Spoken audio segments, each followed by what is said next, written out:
Hola, hola, ¿qué tal, gente? Por fin, sean todos bienvenidos a un nuevo análisis racial, que vamos a hacer el día de hoy.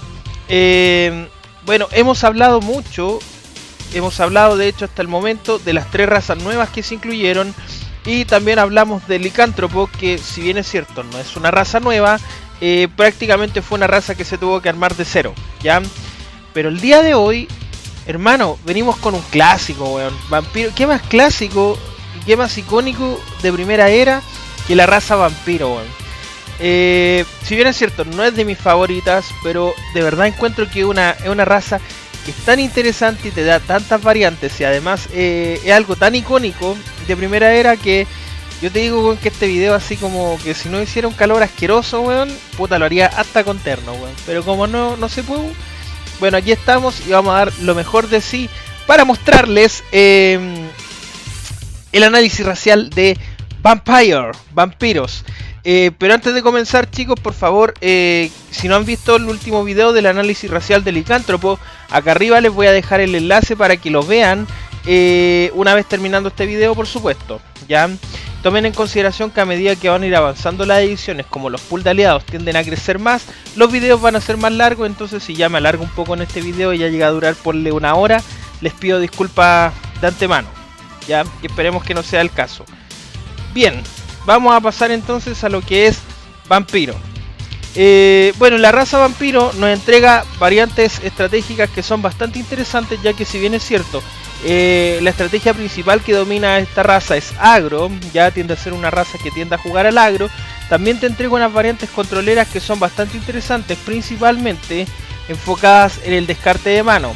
Sin embargo, también esta raza te permite con algunos aliados fomentar el uso de talismanes, sobre todo talismanes pesados. Esto, cuando les vaya mostrando los aliados, van a ir entendiendo a qué se debe esta explicación, ¿ya? El arquetipo de juego se basa tanto en el early como al ser un arquetipo más midrange, ¿ya? Porque les explico, vampiro es una raza que no necesariamente te plaga la mesa, no es una raza que pega por volumen de aliados, ¿ya? Porque vampiro el punto flaco que tiene no te permite vomitar la mano a destajo, ¿cachai? Sino que tú también tenés que tener un control de tu mano y un control del juego y evitar vomitar aliados, porque no necesitáis atacar con tantos para poder meter un buen daño. Esto también lo voy a explicar y se va a entender mejor cuando les explique la composición de aliados que tiene vampiro. Entonces, pero sí es una raza que se enfoca mucho en el early debido a su estrategia agro, y el control está enfocado ya para cerrar las partidas en un rango medio, ya una raza midrange. La curva de oros tiende a ser baja a media, ya esto dependiendo del arquetipo de juego que nosotros presentemos y la estrategia, ya la estrategia controlera es un poco más lenta, sin llegar a ser un tanque a pedales como muchas razas tienen, pero sí, obviamente la curva aumenta un poquito, ¿ya? Y la curva de oros tiende a ser más baja, por supuesto, la estrategia más agro. ¿Cuáles son los beneficios que nos entrega Vampiro? ¿Qué es lo que nos da? Los voy a leer. No están ordenados por categoría de importancia, ya, pero también es importante que lo sepamos. Nos da agro, como le indiqué, búsqueda de aliados, reciclaje. Cuando hablo de reciclaje me refiero a traer cartas del cementerio, ¿cierto? Reutilizarlas, traerlas a la mano, etcétera. Baraje, esto es importante. Vampiro tiene uno de los mejores motores de baraje del juego, ya, junto con Kami hoy en día. Destrucción de oros, bonificadores de fuerza, aceleración de talismanes, descarte de mano y, como último ítem, daño directo. Este último bastante situacional, pero también puede marcar grandes diferencias, principalmente al oro que tiene Vampiro, que por supuesto lo vamos a estar mostrando. ¿Cuál es la carencia o cuáles son los puntos flacos que tiene Vampiro? Principalmente es el robo y removal condicionados, ¿ya? Si bien es cierto, Vampiro en su pool de aliados cuenta con estos dos ítems, tanto robo y removal, son cartas que tienen que cumplir ciertas condiciones para poder cumplir la función de robar y a la vez de destruir aliados en este caso. Ya las voy a explicar cuando analice esas cartas, pero más o menos para que ustedes sepan, estoy hablando precisamente del caso de Virna y de Lord Ruthven, que los voy a explicar por supuesto cuando esté mostrando la base de aliados. Ya, eso con respecto a la composición de Vampiro. Estos son los puntos flacos, digamos, principalmente, que son que tiene robo, ya, y también tiene removal, pero un poquito condicionados, un poquito situacionales, ya. Así que, pero lo demás, weón, puta, nos entrega unas variantes, pero brutales, weón. Tiene de todo vampiro, es una raza muy completa, ya. Así que ahora vamos a pasar a lo que son los aliados core, los aliados que en cualquier composición que tú juegues de vampiro tienen que ir sí o sí. Así que vamos con ello.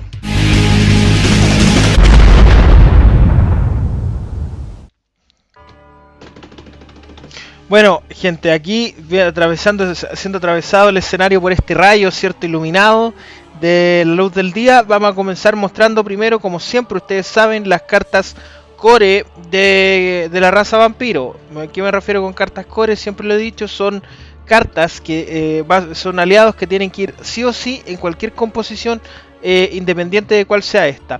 Y vamos a partir por una carta que por lo general pasa o restringida o baneada, pero en la medida que esté disponible tiene que ir sí o sí, y por supuesto estamos hablando de Salomé. Salomé es un aliado, ¿cierto? Coste 3, fuerza 3, que dice: cuando entra en juego, destruye un oro oponente. Básicamente es una carta que nos permite romper un oro, es una carta que viene bastante bien, sobre todo hoy en día que se están jugando mucho con mecánicas que implican oros con habilidad. Es una carta que siempre le viene bien y le ayuda bastante a Vampiro. Lamentablemente, como dije, es una carta que se tiende a restringir o se tiende a banear. Por ende, son pocas las veces que puede ver uso, pero en la medida que esté disponible en cualquier formato de juego, esta tiene que ir sí o sí. ¿Ya? Importantísimo. Siguiente carta que tiene que ir sí o sí, por supuesto, estamos hablando de los Ruthven. Los Ruthven es también un aliado 3-3, comparte la misma relación fuerza-coste que Carmilla, están un poquito dobladas, estas cartas se tienden a doblar, así que 3-3 que dice: puede atacar cuando entra en juego. Cuando ataca, puedes elegir un aliado oponente para que lo bloquee. Ya, lo voy a mostrar ahí porque espero que no me tape la otra carta. Básicamente, este aliado con esta ilustración maravillosa que tiene, va a ser nuestro removal. Ya, va a ser nuestro removal en la raza vampiro. No hay otro mejor que este, de hecho este es el mejor, y a esto me refería, por ejemplo, cuando el robo y el removal están un poco condicionados porque se tienen que cumplir ciertas condiciones para poder cumplir esa función. En el caso de los Ruthven se tiene que cumplir la condición de que tiene que ser bloqueado, y por supuesto esto implica generar daño de combate a un aliado, y esto implica obviamente, para que los Ruthven pueda seguir manteniendo su habilidad, es que superen fuerza al aliado bloqueador. Esto es importante tener en cuenta. Ahora, si la carta no cumple la función a cabalidad, ¿por qué aún así consideras que es core? Primero, porque igual es un removal, no deja de ser un removal. Y lo otro, y lo más importante, es que la carta puede atacar cuando entra en juego. Entonces, por lo tanto, puede ser una carta tremendamente sorpresiva, porque tú la bajas y atacas al tiro. Y al atacar al tiro, por lo menos vaya a asegurar romper un aliado. Y es por eso por lo cual yo considero que tiene que ir siempre sí o sí, idealmente por 3 copias. Es una carta que tiene que ir por 3 copias. Esto está un poquito chueco, lo vamos a enderezar un poco. A ver si lo podemos bajar. Disculpen que haga estos cambios ahora, pero problemas técnicos, pues ustedes saben. Ya es una carta que tiene que ir sí o sí, porque no deja de ser una carta que te permite remover. Siguiente carta, y esto en su momento llegó para romper el meta, por supuesto, estamos hablando de Carmilla. Carmilla vendría a ser así como una especie de win condition que tiene Vampiro, pero hay una win condition que creo yo que es mucho más determinante. Ya, coste 2, fuerza 3. Ya encontramos una carta que tiene una relación fuerza-coste positiva. Ya, puede atacar cuando entra en juego. Ojo con esto. No puede portar armas de coste 2 o menos. Es decir, esta por ejemplo le tenemos que poner solamente armas de coste 3 para arriba. Espada de Frey, arco y flecha, arco de Ur,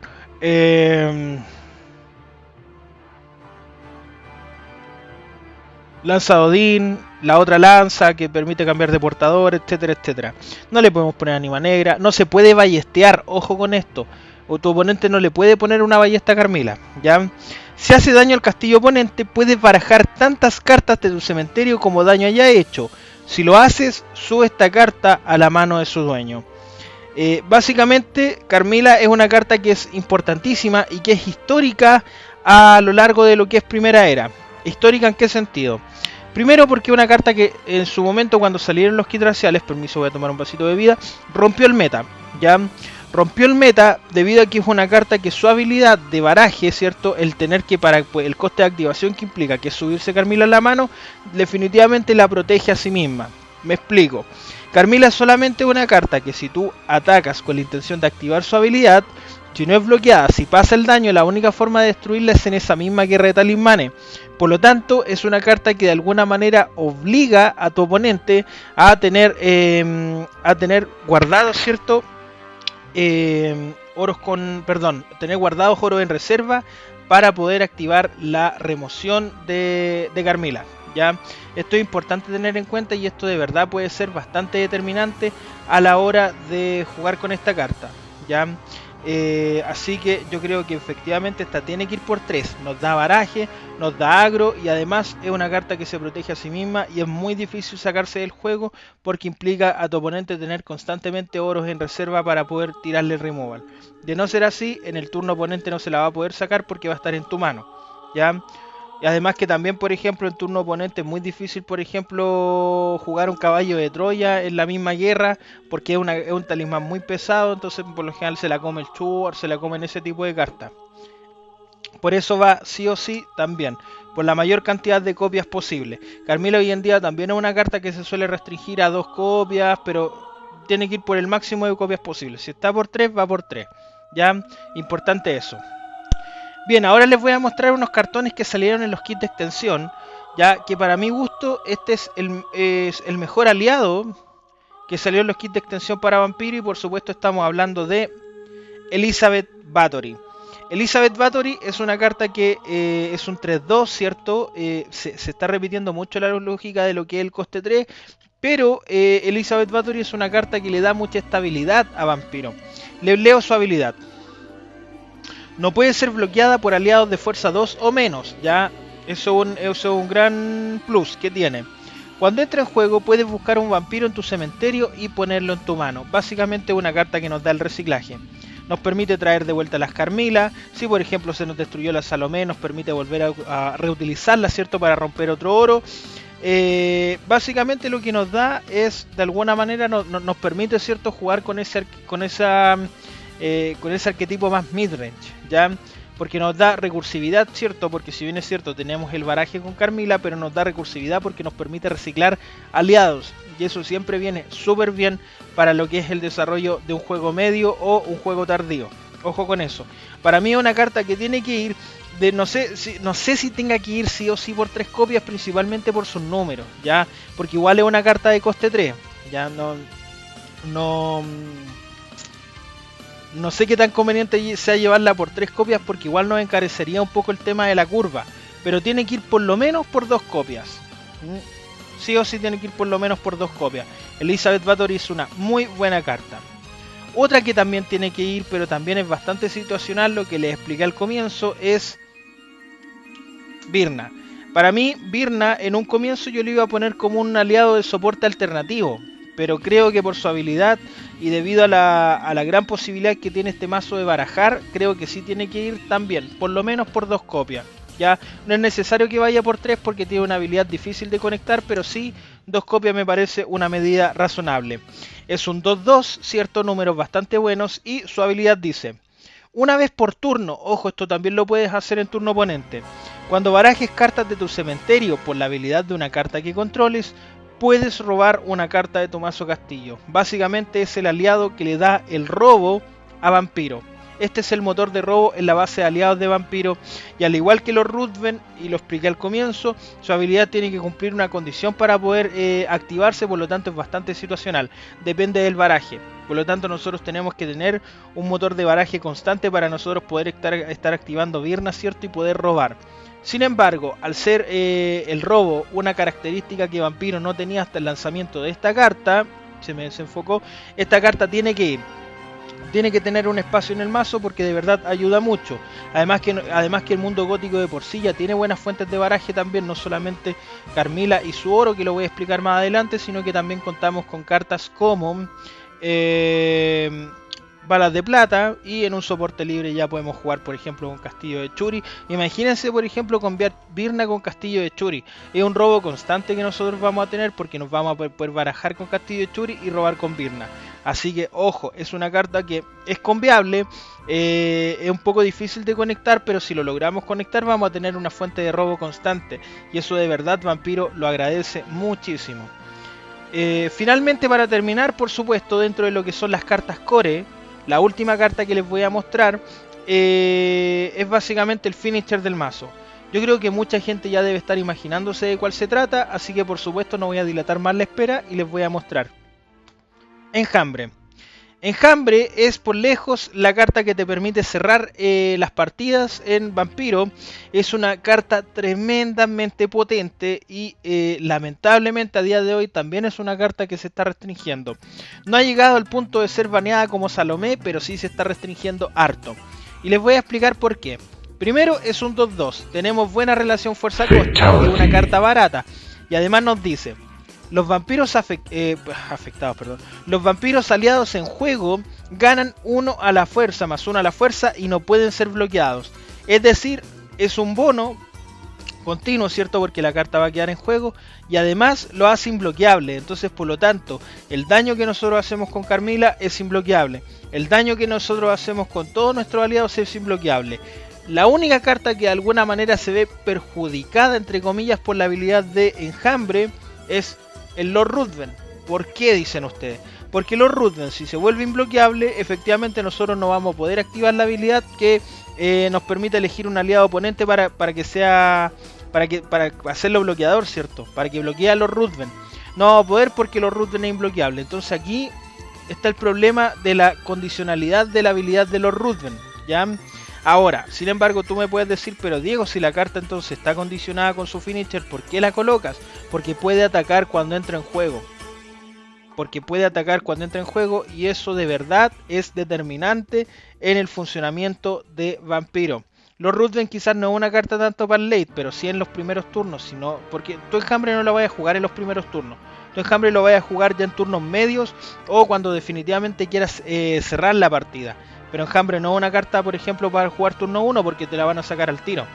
Ya, sobre todo si esta carta única. Hay que saber en qué momento jugar el Enjambre, entonces por lo tanto, mientras tanto los Ruthven puede seguir haciendo de las suyas.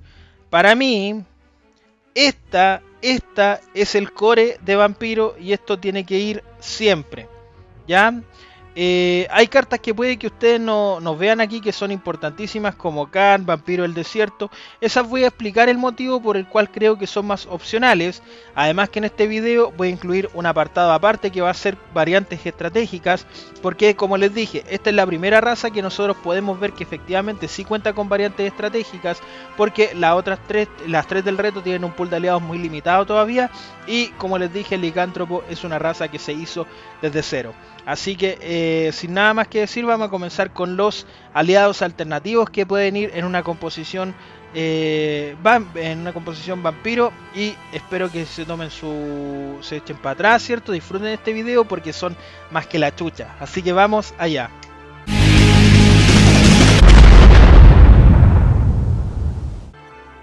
Bien, gente, vamos a pasar ahora a lo que es las cartas alternativas que pueden ir en... los aliados alternativos que pueden ir en una composición vampiro, y esta vez lo vamos a hacer un poquito distinto. Lo separé por función que tiene la carta, ¿ya? Y esto lo dividí en 4 secciones. Primero voy a mostrar los aliados agro, después voy a mostrar los aliados control, después los aliados removal y después los chanchos, ¿ya? Entonces vamos a partir primero con los aliados agro, y como muchos de ustedes saben, vamos a partir con un clásico de vampiro que, ojo, esta carta no necesariamente va en todas las composiciones vampiro, pero si decide jugar el vampiro agro, tiene que ir sí o sí, por supuesto. Que es, o sea, dentro de lo que es la composición del vampiro agro, va. Pero si juega una composición un poco más controlera, un poco más para atrás, ya es una carta completamente opcional. Pero si jugáis agro, sí o sí tienes que poner a Vampiro del Desierto.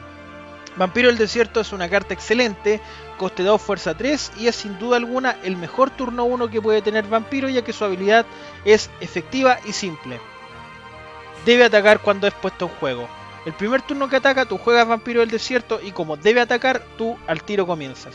es lejos el mejor turno 1 que puede tener una raza vampiro. ¿Ya? Como dije, no van todas las composiciones. Si tú querés jugar una composición más control, ya una carta opcional. Pero si tú juegas agro, sí o sí tiene que ir. Y para mi gusto, Vampiro del Desierto es un cartonazo. Se utiliza mucho también, ojo, Vampiro del Desierto no solamente se utiliza mucho en Vampiro, sino que también se ve en formato Chaya. ¿Ya? Otra carta que te ayuda bastante al agro porque te permite de alguna manera acelerar tus aliados, paquetearte los monos, es Khan. Khan también para mi gusto es una carta también súper opcional, que les voy a explicar el motivo por el cual lo es, pero antes vamos a explicar su habilidad. Primero, es una carta que también suele ser un turno 1 para vampiro, ¿cierto? Porque tiene coste 2 y tiene fuerza 1. Voy a proceder a leer su habilidad ahora, que dice: si ataca y hace daño al castillo de tu oponente, puedes buscar una carta de vampiro y ponerla en tu mano. Básicamente es una búsqueda, ya una búsqueda que nos permite ir trayéndonos los aliados para seguir bajando, para seguir pegando daño, para seguir metiendo presión. La habilidad de la carta es buenísima, nos recuerda mucho a Percival de caballero y Viracocha de chamán, sobre todo a Viracocha de chamán porque comparte números. Pero si es tan buena, Diego, ¿por qué la dejas como una carta opcional? Por sus números. Tiene una fuerza muy baja y esta carta depende de bonificadores para poder activar su habilidad. ¿Ya? A menos que tu oponente no baje nada en su turno y tú partiste, digamos, tu turno no jugaste Khan. Y si tu oponente no jugó nada, ahí tú vas a poder atacar, ¿cierto? Vas a poder hacer un daño limpio y te va a permitir buscar. Pero depende de bonificadores de fuerza o depende del enjambre propiamente tal para volverlo imbloqueable, para paquetearte, ¿cierto? Para poder empezar a paquetearte los aliados. ¿Ya? Por eso para mí es una carta opcional. Yo nunca la llevaría por 3 copias porque siento que de repente te puede trolear un poco y la puedes dejar en juego haciendo nada. ¿Ya? Pero por 2 puede ir, ¿cachai? Yo creo que por 2 es una composición bastante estándar. Así que eso me pasa a mí con Khan. Es una muy buena carta, por lo general se lleva. Por lo general se lleva porque el beneficio que te da de traerte los aliados que necesites es muy bueno. Pero hay que saber conectarla. Siguiente carta que también nos favorece bastante al agro, que también es súper opcional, es Itachi. Hablamos un poquito de este en dragón porque por lo general es un aliado que a dragón se le presta. Pero la carta es vampiro. No tengo la versión de leyenda, ¿cierto? Que viene solamente con la habilidad vampiro. Sí tenía la versión del kit racial de vampiro, pero puta, se me olvidó sacarla. Así que traje la versión original del gótico.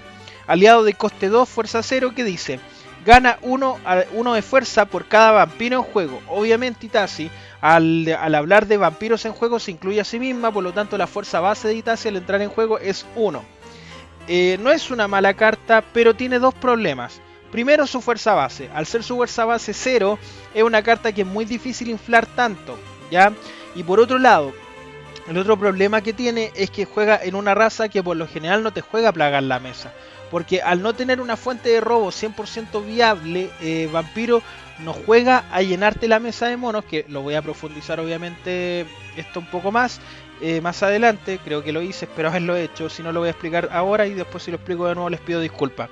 No se dedica a inflar la mesa de mono, entonces por lo tanto lo máximo que podéis tener como fuerza con Itachi es como 3 o 4 sin bonificadores adicionales como enjambre, como tótem de magma, que los voy a explicar más.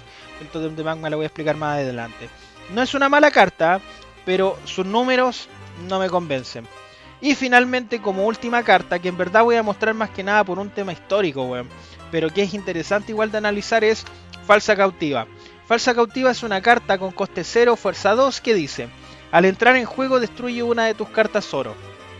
La verdad, Falsa Cautiva es una de las cartas, para mi gusto, que se sobrevaloraron más en precio desde la salida del Gaerhorn. Porque básicamente la única gracia que tenía esta carta era cambiarla con Gaerhorn para destruirlo y buscarte 2 oros. Sin embargo, en formatos libres, ¿cierto? Falsa Cautiva es una carta que se tiende a banear efectivamente para evitar ese combo con Gaenhorn. Y en formato soporte edición no tiene sentido jugarla porque no tenéis oros con los cuales cambiar. Simplemente la menciono porque es una carta que tiene muy buenos números, pero tiene una habilidad bastante mala, que en soporte libre se restringe o se banea, y en soporte edición no tiene juego, no ve juego. Eso con respecto al agro, lo vamos a dejar por acá mientras, ¿ya? y vamos a pasar entonces ahora a todo lo que tiene que ver con el... Vamos a partir primero con el control, porque en el control vamos a ver una de las principales variantes controleras que tiene Vampiro, que es el descarte de mano. Sin embargo, vamos a partir con una carta icónica que también suele ver harto uso, ya independiente de que juegue una composición más agresiva o no, pero que también ve harto uso, que es Lilith. Si me permiten un momento, puta, se me olvidó completamente, pero Lilith, la habilidad que están viendo acá tiene una errata, ¿ya? Se modificó un poco la habilidad, ¿por qué? Porque Lilith decía al comienzo que en batalla mitológica tu oponente no podrá jugar habilidades de cartas. Sin embargo, ahora la habilidad de Lilith fue errateada con el propósito de que efectivamente Lilith participe del ataque o el bloqueo para poder activar su habilidad. Por lo tanto, ahora Lilith tiene que atacar o bloquear. Eso es importante tener en cuenta, ¿ya? Si ataca o bloquea, tu oponente no podrá activar o disparar habilidades de cartas en batalla mitológica. Es una muy buena carta, es una muy buena carta. Ojo con esto. Activar o disparar habilidades de cartas no significa jugar talismanes, ¿ya? Porque los talismanes no entran en juego, entonces por lo tanto no se afectan por esta habilidad. Ya cuando decimos activar o disparar habilidades se refiere a habilidades de cartas que se encuentran en juego, ya para que lo tengan en consideración y no se pasen de listos. Y yo tengo la versión original, cierto, que tiene la habilidad original, pero aquí en pantalla les dejé por supuesto la que ya viene incluida con la raza vampiro, aunque esto creo que ya era oficial la raza vampiro de Lilith desde el oráculo del 2002 aprox. Y con la errata, cierto, con la habilidad cambiada en Leyendas 2.0. Excelente carta porque controla harto y molesta muchísimo. Muchísimo. Otra carta que viene bastante bien para lo que es el tema del control, principalmente la aceleración de talismanes, es... Las tengo por acá, las voy a dejar más cerquita mío. Es Natacha.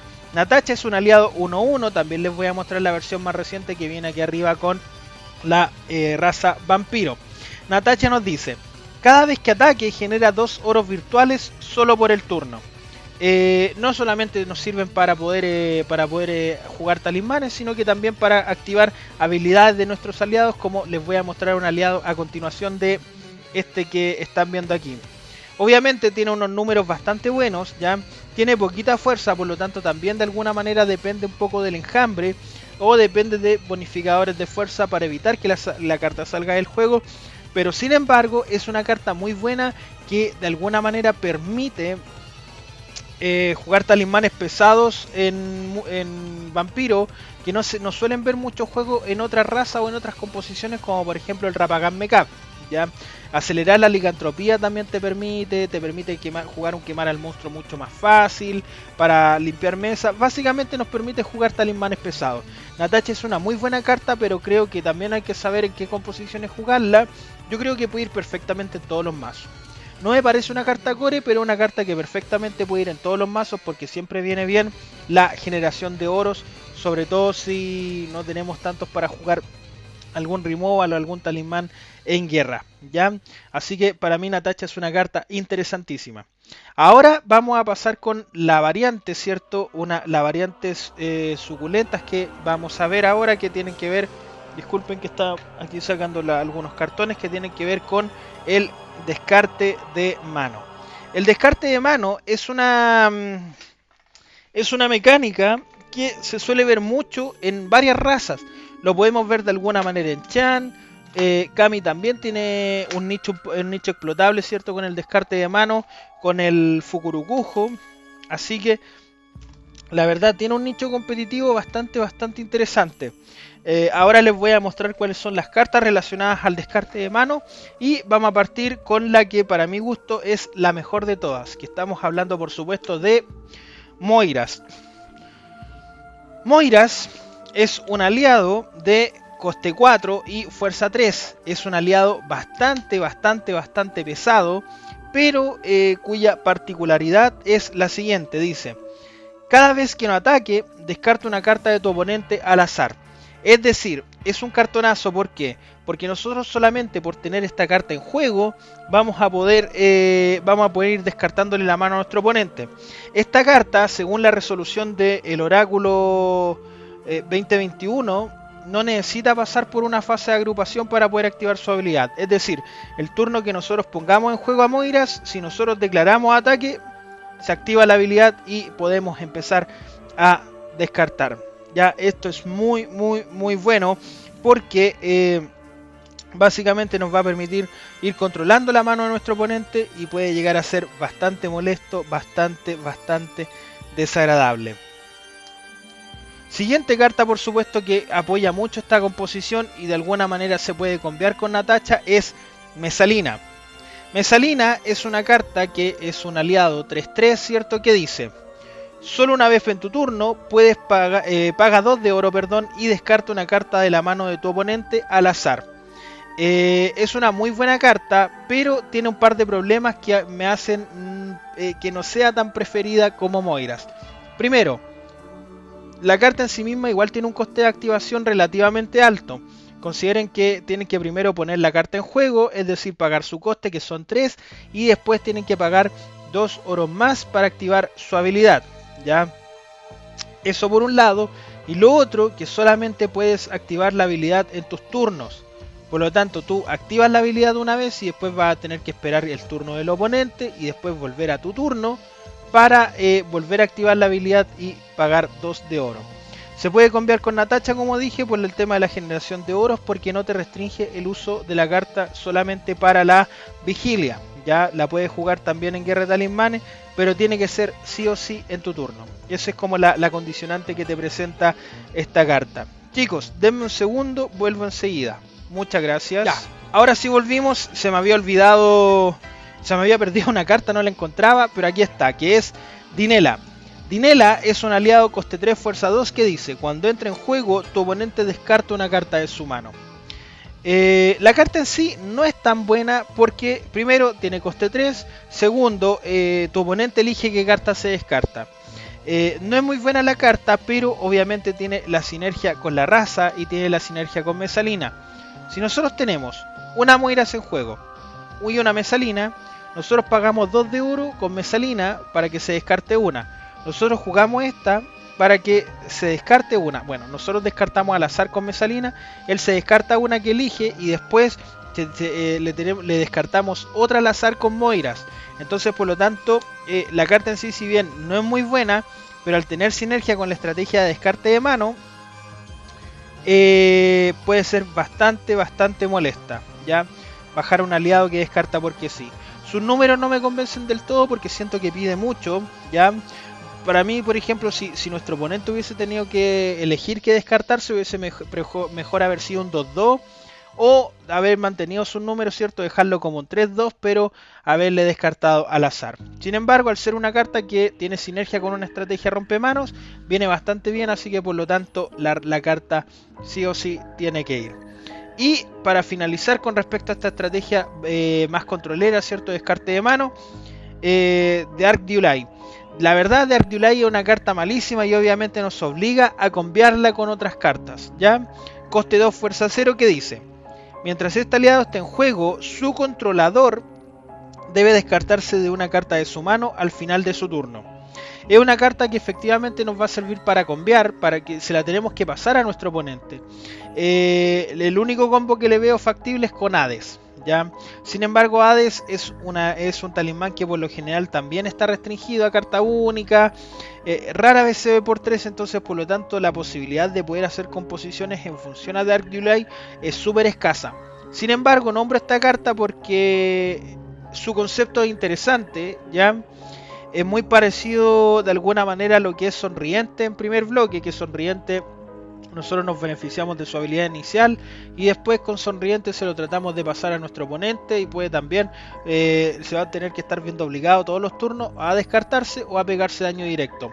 Dark Dulai tiene una función similar, pero lamentablemente son pocas las cartas con las cuales puede combiar. La única prácticamente para mi gusto es Hades. ¿Ya? Y Hades por lo general está único y solamente te serviría en un formato soporte libre. En soporte edición no tienes cómo. Ese es el problema con Dark Dulai, pero sin embargo la menciono porque, como digo, mejor que sobren a que falten. Esto es control, esto es lo que es control. Vamos a pasar ahora con la remoción alternativa que tiene la raza. Y vamos a partir con una carta que es icónica, pero que la verdad es bastante mala, que es Nosferatu. Nosferatu es un aliado coste 3, fuerza 1, ya, o sea, tiene una relación malísima fuerza-coste que dice: si hace daño al castillo del oponente, este destruye un aliado en juego. Varios problemas que tiene la carta. Primero, su coste. Segundo, sus números. Tercero, tiene que cumplir una condición para poder activar su habilidad, en este caso, hacer daño. Cuarto, ¿cómo va a hacer daño una carta de fuerza 1? Y quinto, tu oponente elige el aliado a destruirse. Es una carta mala desde todos los sentidos, pero en algún momento vio juego cuando el pool de aliados de vampiro era mucho más limitado. Ah, y otro punto defectuoso que tiene Nosferatu, también depende de enjambre, ¿ya? La menciono solamente porque es una carta icónica y seguramente en alguna que otra composición podría llegar a funcionar. Pero la verdad yo creo que lo que más mata a esta carta es su fuerza base, ¿ya? Caso muy parecido a lo que es Khan, caso muy parecido a lo que es Itachi, pero yo creo que este caso es más dramático aún, ¿ya? Porque son muchas los factores negativos que rondan a Nosferatu, que impiden que sea una carta que pueda ser jugable. Sin embargo, como digo, la menciono siempre porque mejor que sobren a que falten. Hay más aliados que tienen otra habilidad y todo, pero ya son cartas extremadamente malas y jamás van a haber juego en la vida. Ya que estoy mostrando como lo que tiene más potencial dentro de todo. Recuerden eso siempre. Conde Chatén, coste 3, fuerza 2, dice: paga 1 de oro y un aliado oponente a tu elección debe atacar el próximo turno. Es una carta que de alguna manera tiene un espíritu de función muy similar a los Ruthven, pero claramente una versión peor que los Ruthven, perdón. Mucho peor. Primero porque tenéis que pagar un oro. Segundo, tenéis que esperar a su turno, ¿ya? Y tercero, tenéis que tener un aliado lo suficientemente fuerte como para que pueda ir al choque con el aliado oponente que va a atacar, para poder destruirlo. Tenéis que esperar, tenéis que pagar, ¿cachai? Son muchas las condiciones que se tienen que cumplir para que Conde Chatén pueda funcionar. Sencillamente los Ruthven le da pero 1000 patas en la raja a Conde Chatén, porque los Ruthven hace lo mismo que Conde Chatén, pero millones de veces mejor, ¿ya? Sin embargo la nombro. Y finalmente, y esta ya es una carta que me parece la mejorcita de las tres, pero que es tremendamente tech, es Judy. Judy es un aliado de fuerza 1 y coste 2 que dice: cuando entra en juego, destruye un aliado oponente de coste 1 o menos. Es una carta tremendamente tech, ya porque nos va a permitir el rango, digamos, de efecto que puede llegar a tener es muy pequeño. Sin embargo, en composiciones, por ejemplo, que nosotros tengamos la posibilidad de armar mazos que vengan con side deck, nos puede servir para contrariar algunas razas, como por ejemplo el dios, nos sirve para destruirle las nanas. Con guerrero, por ejemplo, contra un guerrero le podemos romper los Maui, los huracanes, no es menor. Ojo, lo que pasa es que el rango de funcionamiento de la carta es muy escueto, pero igual tiene sus tarjetas interesantes. Y eso lo puede hacer una carta que, si bien es cierto, es muy tech, yo creo que por una copia puede ir perfectamente, bueno, en una composición X. Lejos la mejor de las tres, lejos. Y finalmente vamos a pasar ahora en lo que son las cartas alternativas a los que ya son los chanchos vampiros. Y vamos a pasar por el que para mi gusto es lejos el mejor de todos, y es una carta tremendamente icónica, no solo de vampiro, no solo de mundo gótico, sino que de mitos y leyendas en general. Obviamente estamos hablando que nada más y nada menos les presento al mismísimo Caín. Caín, una de mis ilustraciones favoritas, está esta en la miniatura, en el cover, en la portada de mi canal, ya que sale ahí peleando junto con Caballero Negro, que también es otra de mis cartas favoritas de mito. 4-4, un chancho. Todos los vampiros que controles ganan uno de fuerza cuando ataquen, ya, un bonificador. ¿Cuál es la gracia que tiene Caín? Caín no necesita atacar. Ya no es como Rey Arturo, obviamente no te da un bono continuo como Rey Arturo, pero tiene sus ventajas con respecto a Rey Arturo. Por ejemplo, Caín no necesita atacar para dar ese 1 a la fuerza, basta con que cualquier aliado ataque para recibir ese bono. Es una carta súper interesante, y esta carta veía mucho juego en Racial Centella, ya, para de alguna manera reducir un poco lo que era la dependencia de de enjambre y darle un bonificador adicional a vampiro. Hoy en día aún se sigue viendo porque es una carta que de verdad es bastante interesante y puede funcionar entre comillas también como una especie de finisher, y además también te permite tener un chancho en juego, un blocker de 4, realmente viene siempre bastante bien. Es una carta interesantísima y es del gusto de la gente en general a día de hoy aún. Otra carta que ya hoy en día no ve mucho juego, pero en algún momento igual se ocupó bastante y no es mala, ya, es Rurik. Rurik es un aliado de raza vampiro de coste 4, fuerza 3, que dice, gana 1 por cada vampiro en juego, o sea, 1 a la fuerza, ¿cierto? Es decir, esta carta yo solamente por el hecho de estar en juego solo, ya es un 4-4. Y además si a esto le sumamos, por ejemplo, todos los demás aliados que tú puedes ir poniendo, perfectamente puedes tener un aliado de fuerza 6 o 7 en juego, que puede llegar a ser bastante molesto. ¿Cuál es la desventaja que tiene? Que obviamente al ser una raza que está enfocada más en los turnos tempranos, jugar con mucho chancho puede llegar a ser contraproducente. Y entre Kayn y Rurik nosotros siempre vamos a elegir jugar con Kayn, iba a decir Rurik, con Kayn, porque Kayn nos da un beneficio global que es mucho mejor. Este solamente nos puede servir como un cabeceador de removal, ¿ya? Pero es una carta que solamente se beneficia a sí misma. Kayn beneficia a todos los vampiros. Por lo tanto el beneficio es mucho mayor. Siguiente. Kukut. 4-4. Esto puede funcionar en otro tipo de variantes y puede funcionar como un reemplazo de Kayn. Una ilustración espectacular por lo demás por parte de Daniel Bernal. Hay que decirlo, esta carta está pero brutal. 4-4 también, comparte los números de Kayn y tiene una habilidad un poquito larga que voy a proceder a leer. Cada vez que un vampiro que controles haga daño de combate, tu oponente bota una carta de su mazo castillo. Luego puedes barajar una carta de tu cementerio en tu mazo castillo. Nos da daño directo y nos da baraje, ¿ya? Hacer daño de combate quiere decir...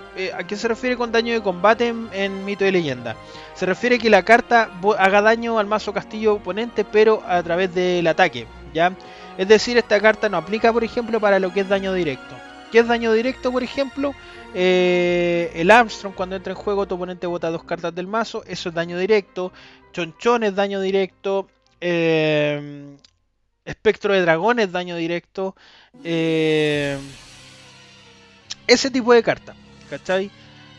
Duende es daño directo. Aquí no, se refiere a daño de combate, es decir, el daño que nosotros le hagamos al castillo oponente, ¿cierto? Pero atacando, ¿ya? Atacando. Bota una adicional del mazo y además nosotros barajamos una. Es una carta igual que funciona en composiciones más tech, ya es una carta bien tech. Como digo, se va a preferir siempre más Kayn porque Kayn da fuerza bruta. Y eso en términos generales para una raza que está enfocada en atacar viene mucho mejor que Kukut. Sin embargo, Kukut es una carta que yo le recomiendo a la gente que la pruebe. Que la pruebe porque no es una mala carta, ¿ya? Bastante interesante. Siguiente, Fetiche. Fetiche es una carta que se modificó, se le hizo rework, que básicamente se le bajó el coste. La carta original de Fetiche tenía coste 5 y ahora se lo bajaron a 3. Dice, gana 1 a la fuerza por cada carta de oro que tenga tu oponente en juego, ¿ya? Es una carta que obviamente está enfocada en el late, es como una especie de Green Knight de los Fairies de espada sagrada, pero se beneficia de los oros que tenga tu oponente, ¿ya? Pero obviamente si tu oponente tiene 6-7, weón, puta, Fetiche es un cartonazo, weón, ¿cachai? Y es un muy buen cabeceador de removal. Cumple, creo yo, mejor la función de cabeceador de removal que Rurik, ¿ya? Creo que es una carta que de alguna manera, si tú la quieres jugar en una composición, que la vi, de hecho la vi en un mazo no hace mucho, en un mazo vampiro que topeó, ¿ya? Vi jugar esta carta en un mazo que topeó. Ojo, puede llegar a ser bastante interesante, ¿ya? Hay que probar, ustedes saben, todas las estrategias hay que probarlas. Finalmente, bueno, como última carta que puede funcionar como una especie de chancho, pero que la verdad no es muy buena, es Isler. Isler, por supuesto, bueno, esta carta como que me recuerda mucho a Eduardo, ¿cierto? Mil historiador. Bueno, si está viendo este video le mando un tremendo saludo. La verdad es que la carta no es muy buena, pero la nombro porque básicamente es una ánima negra con pata. Coste 4, fuerza X, ¿cachai? Era interesante el concepto de la fuerza X. Podría volver en forma de fichas algún día. Tiene fuerza igual al número de cartas en la mano de tu oponente. Es una anima negra con patas. No hay mucho más que decir al respecto. La nombro nomás porque puta la ilustración está a la raja, weón. Tiene una habilidad buena. Pero pide mucho, weón. Si pidiera 3, sería un concepto más interesante. Como fetiche, como el alicanto nuevo.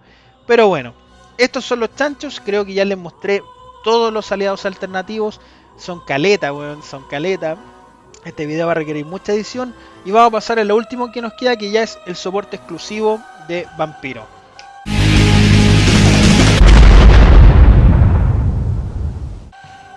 Bien gente, última patita que vamos a grabar, soporte alternativo de lo que es la raza Vampiro, y voy a partir por dos cartas que son bastante malas antes de mostrarles ya el verdadero manjar de manjares, ¿ya? Que es Kelpie. Increíble que ya se hablara del concepto de vampiros antes de que la raza existiera como tal, pero bueno, son esas curiosidades de la vida. Talismán coste 1, ¿qué dice? Un vampiro gana 3 a la fuerza por este turno. Es un Huitzilopochtli, pero para vampiros. No se puede jugar en Racial Soporte Edición y en Racial Soporte Libre ni cagando va a haber juego, pero para que sepan como curiosidad, como dato rosa, de que la carta existe. Mecenas es otra carta que también es bastante tulera, que, o sea, no es tan tulera, pero también no ve juego porque hay cartas mejores. Talismán coste 1, ¿qué dice? Solo por este turno genera 2 oros virtuales para poner en juego vampiros, ¿ya? Es un acelerador de vampiros, pero aún así no es una carta muy buena. Haid hace lo mismo y nos acelera los oros de forma global. Y por último en la edición, weón, tenemos un acelerador de oros buenísimo como lo es Dicome el Recaudador. Es mucho mejor buscarse los oros, tener el oro físico, que generarlos, ¿ya? Siempre va a ser mejor tener el oro físico, entonces por eso creo que Dicome el Recaudador es una muchísima mejor carta y además que, bueno, no pide nada. O sea, estáis pagando nada para paquetearte un oro, y posiblemente un oro con habilidad. Siguiente carta, y esta sí ve bastante juego porque es brutal. El homólogo de Tótem Lunar, ¿cierto? El licántropo, pero para vampiros, que es Tótem de Magma. Tótem de Magma, coste 2, ¿cierto? Es baratito, barato. ¿Qué dice? Todos tus vampiros en juego ganan 1 a la fuerza mientras este tótem esté en juego. Cartonazo, un bonificador por excelencia en caso de que tengamos restringido el enjambre. Es una gran alternativa. Y finalmente, de las cartas del soporte exclusivo, la mejor de la mejor, la creme de la creme, el alfa y el omega, Vampiros Amenazantes. Vampiros Amenazantes es el oro exclusivo de vampiro. Dice, si solo controlas vampiros, ojo con esto, puedes pagar este oro para que tu oponente vote una carta de su mazo castillo. Si esa carta es aliado, baraja un vampiro de tu cementerio en tu castillo. O sea, tenemos otra carta más que nos da baraje y nos da daño directo. Yo les hablé recién de este monito, ¿cierto? Este monito yo les dije, pero se podría cambiar con el Hades. Sí, pero ¿por qué lo vuelve más malo? Porque la condición para que nosotros podamos activar el vampiro amenazante es que nosotros controlemos vampiros. Si nosotros tenemos aliados de otras razas, no podemos activar el vampiros. Si nosotros no tenemos aliados en juego, no podemos activar el vampiros. Tenemos que tener por lo menos un vampiro y que todos los aliados que tengamos nosotros en mesa sean vampiros para nosotros activar el vampiro amenazantes. Ojo con eso. Ojo con licantropía. ¿Ya? Por eso es que licantropía no se suele llevar en el mazo vampiro. Es por esto. Porque el oro de verdad es bastante troll. Que después te acordís que tenía un aliado de otra raza y es como, no puedo activar el oro, cagué. Ya, es por eso. Pero el oro es muy bueno. Y es la mejor alternativa, digamos, cuando no tenemos a la Carmila en juego para cambiar con Virna. Ya, porque nosotros con Virna ya, si se bota un aliado todo, nos barajamos un vampiro y además podemos robar. Nos da un robo. Ya. Que otra carta para cambiar con Virna, y es por eso por lo que creo que Virna tiene que ir, porque por lo general el primer oro que nosotros nos vamos a paquetear va a ser este. ¿Ya? Y ojo que si la partida se te complica o te empezáis a panar con el daño, perfectamente si tú tenés 3 vampiros amenazantes en juego podéis ganar con puro daño directo, weón. Y es ridículo, weón. es uno de los mejores oros raciales que hay. Esto es con respecto al soporte exclusivo. Básicamente son dos cartas las que se ven que son estas. La otra las mencioné por mera cortesía y el corte, o sea, el golpe vampírico ni siquiera lo puse, weón. Así que eso. No, no es golpe vampírico, que soy weón. Es Vlad Tepes, weón. Oh, que la cagué. No, ya, se los voy a mostrar ahí. Voy a cortar esa parte porque hablé de golpe vampírico, pero no, es Vlad Tepes. Vlad Tepes es la carta que tiene esa habilidad, que la vamos a dejar acá, ¿cierto? Que te permite traer a todos los vampiros de vuelta que fueron destruidos. Se ve poco porque es muy situacional, pero es una muy buena carta. Así que ahora vamos a pasar a lo que es el análisis competitivo y a las palabras finales.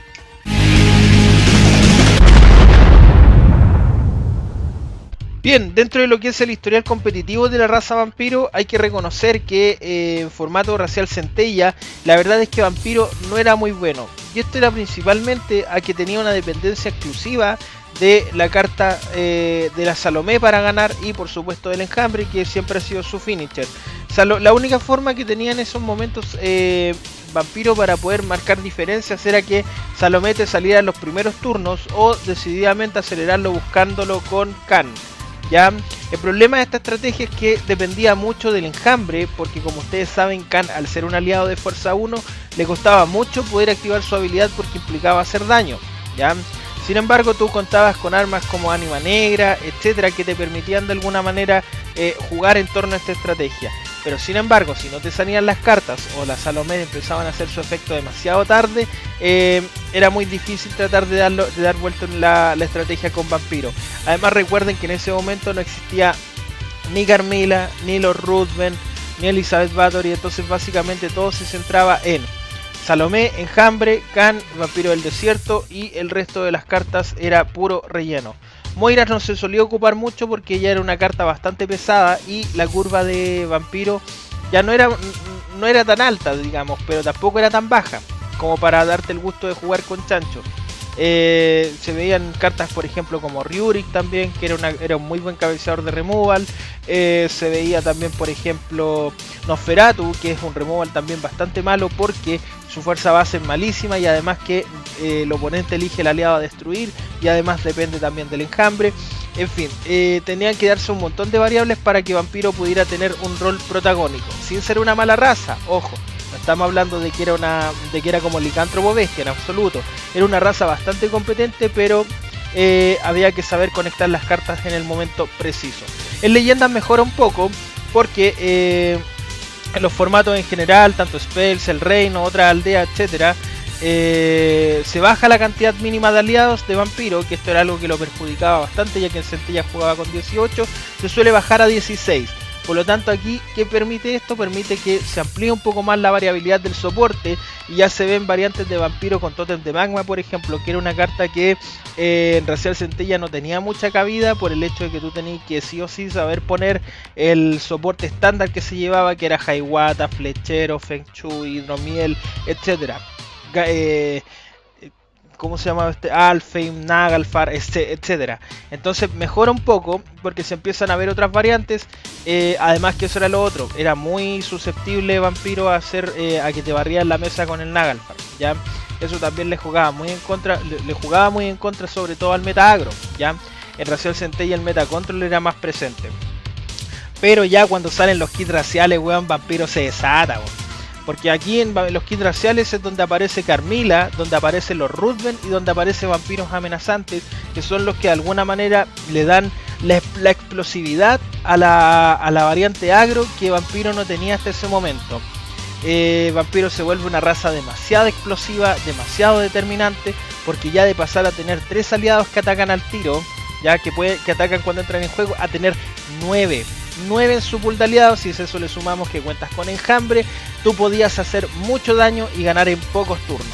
Además que si por último se te complicaba un poco la partida, tenías la posibilidad del retorno porque se le da mucho baraje a Vampiro. Así que aquí es donde se desata y pasa a ser una de las mejores razas del juego. Hoy en día, tras el lanzamiento de los kits de extensión, yo siento que Vampiro, si bien es cierto, se le dieron algunas cartas bastante interesantes como Fetiche, Itachi, que es muy... Itachi, me equivoqué. Judy, que es una carta muy tech. Se le dan alguna que otra cartita para descartar. Virna, que es un motor de robo no muy bueno, pero tampoco muy malo. Fukut, etcétera. Yo siento que no se le dan cartas tan buenas, pero sí te permite armar variables distintas, y eso yo creo que enriquece la raza, ¿ya? Sigo pensando que es una S en soporte libre, ¿ya? Porque en soporte libre contáis con todo removal a tu disposición, tenéis mejores fuentes de robo, ¿cachai? Y pues contáis con la misma base de aliados poderosa con la cual hoy en día cuenta Vampiro. En Racial Edición yo creo que baja un poco, yo creo que en Racial Edición no es muy bueno porque obviamente tener el soporte más limitado, las fuentes de robo son más escasas, por lo general Vampiro depende de cartas como Cucut o como Tótem de la Fecundidad, ¿cachai? Entonces ahí ya tenéis que entrar a jugar, es un poco más complicado el tema de las fuentes de robo. Tiene mucho removal, sí, Mundo Gótico, entonces en ese sentido tampoco se queda atrás. Pero yo creo que en soporte edición le cuesta un poco más que en soporte libre. Creo que en soporte libre Vampiro es más estable. Sin embargo, tanto en edición como en soporte libre, yo siento que la raza sigue siendo muy buena. Muy buena. Bueno, este video se me alargó un poco porque eran muchas las explicaciones que había que dar, pero ustedes saben que mientras más detallado sea, a la larga es mejor, porque así cuenta con mayor información la gente y tiene más aclaraciones a la hora de armar sus barajas. Con esto me despido, no quiero alargar mucho más el video, como siempre agradecer su preferencia, agradecer su apoyo. Les recuerdo que estamos con el propósito de la meta de los 2000 suscriptores, ya nos queda cada vez menos, nos van quedando 80 y tantos, así que eso pues. Y les recuerdo que si quieren apoyar el canal, si quieren participar y obtener beneficios adicionales, pueden convertirse en miembros. Abajo en la caja de comentarios está el link para que puedan unirse a las membresías, junto con el video explicativo de cuáles son los beneficios que tienen los dos niveles de membresía de la biblioteca de Diego. Sin más que agregar, gente, como siempre, muchas gracias por ver, un abrazo muy grande y nos vemos muy pronto. Bye bye. La próxima raza que se viene, ojo, es Chamán, que es una raza muy querida por la comunidad, así que atentos con eso. Bye bye.